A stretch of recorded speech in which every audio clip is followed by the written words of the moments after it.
ఒకసారి యమధర్మరాజు కాలం చెల్లిన ఒకరింటికి వెళ్ళి, అయ్యా, ఈ నిమిషంతో నీ గడువు ముగిసింది.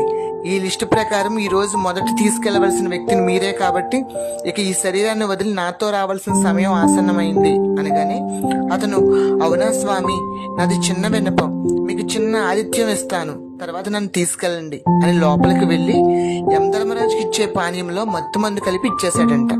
అది తాగిన యమధర్మరాజు నిద్రలోకి జారుకున్న తర్వాత ఆ లిస్టులో మొదటగా ఉండే తన పేరును చివరగా వచ్చేలా తారుమారు చేశాడంట.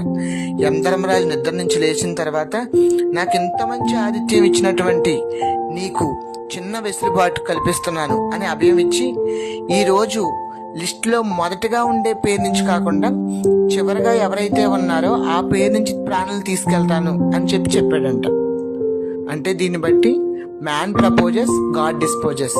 విధిని మనం ఎంత మార్చేయాలనుకున్నా సరే